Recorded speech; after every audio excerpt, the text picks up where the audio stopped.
Hello,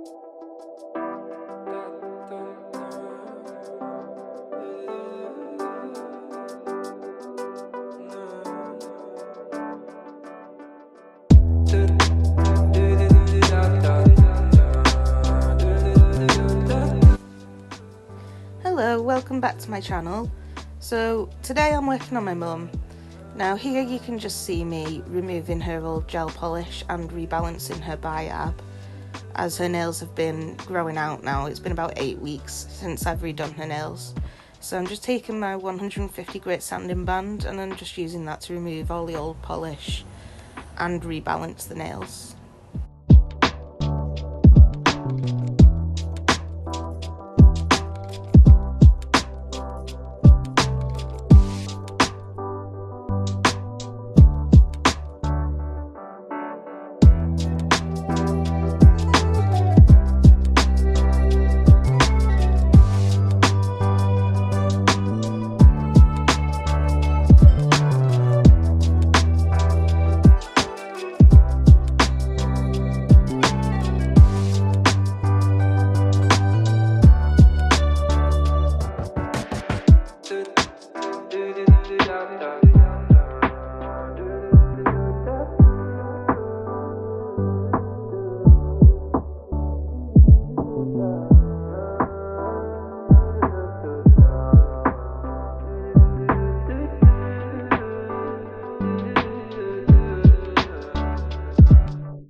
When I finished doing the removal of the old product and rebalancing the biab that she had on, I'm just taking my stainless steel cuticle pusher and I'm just going to roughly push back all of her cuticles.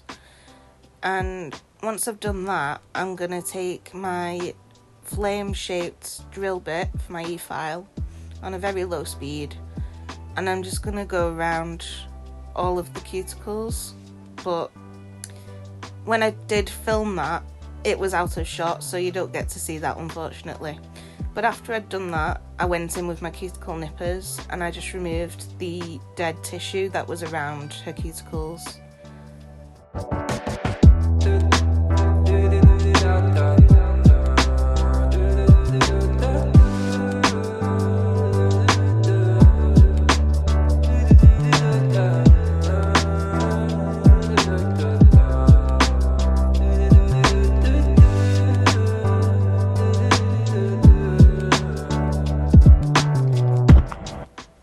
I'm going in here with a 180 grit handheld file and I'm just reshaping the nails.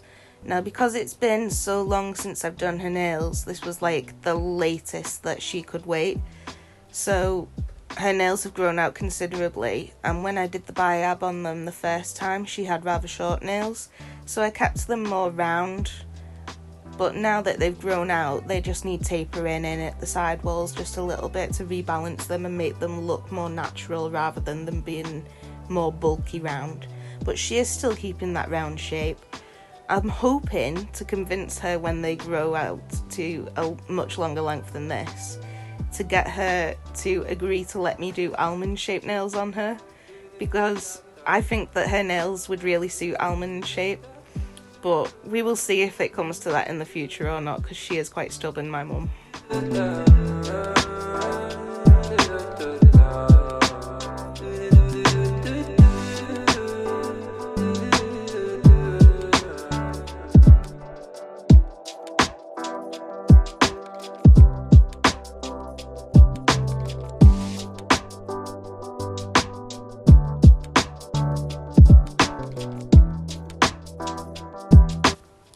So now the fun part actually begins.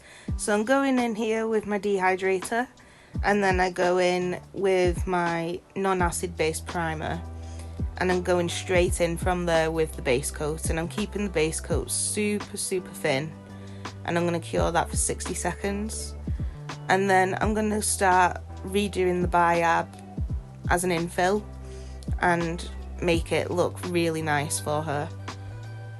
So I do the biab nail by nail because in the UK we had a heat wave and it's been mega hot here, so that means that all my gel products are running a lot quicker than they would in the normal weather temperatures here in the UK.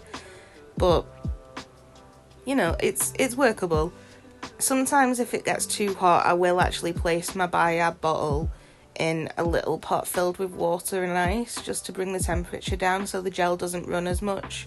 But it wasn't really an issue because in the room that I did her nails, it's quite cool, so it didn't run on me too much. But I do it nail by nail, and I've actually figured out a new way to do this now that's easier for me, and it makes it look so much better. So I go in with the bulk of it on the brush that comes with the bottle, and I'll slide it side to side down to the length of the nail. And then I go in with my fine detail brush, and I use that to spread the Biab to the edges of the nail without it actually touching the skin or the cuticle. And then if needs be, I will actually flip her hand upside down just so that gravity can do its work. And then I'll go in again with the detail brush to push that product where I need it to be to build the apex. And then when I flip it back around, that 5 seconds it takes for gravity to start pulling the product back down actually self-levels, so then you can just go straight into the lamp. Now, I've started curing my Biab on the low heat setting for 90 seconds, just so that she doesn't get that heat spike that comes with doing Biab.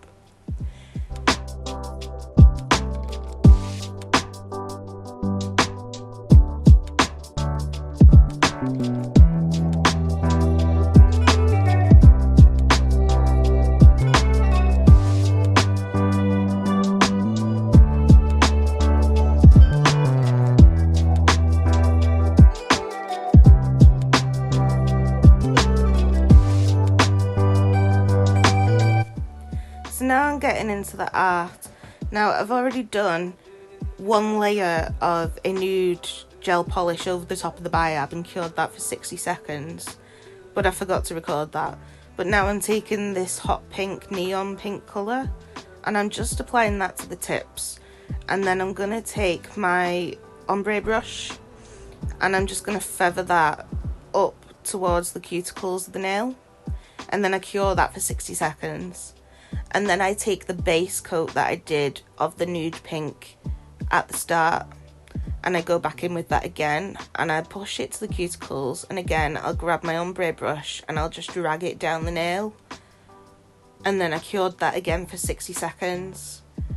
And then I go back in with that hot pink on the tips, and again I'll feather that up towards the cuticles and cure that for 60 seconds.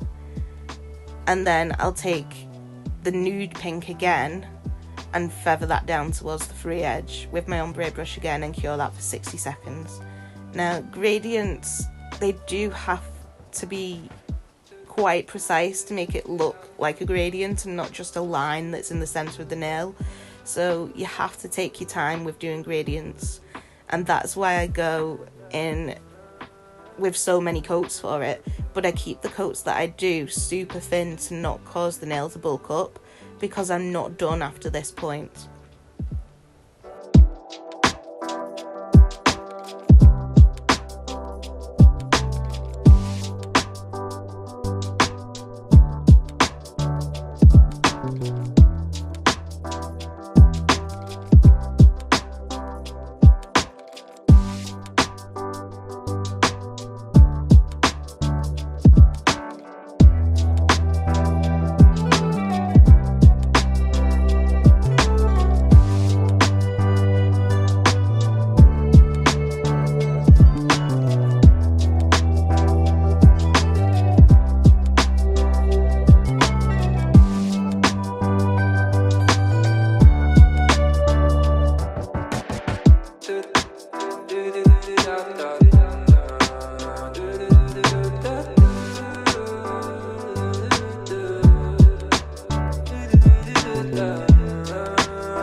Now, if you wanted to, You could just leave it here and put on a glossy top coat and cure it for 60 seconds.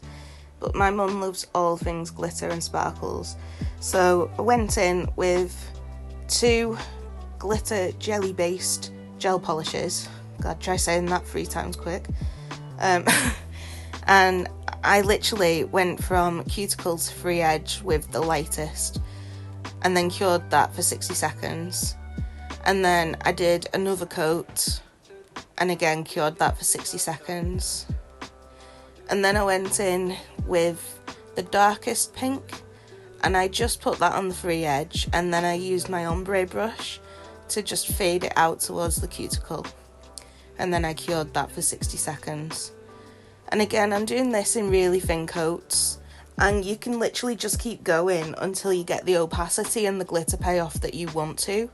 And then when you're done, you literally just have to glossy top coat it and cure that for 60 seconds and you're done.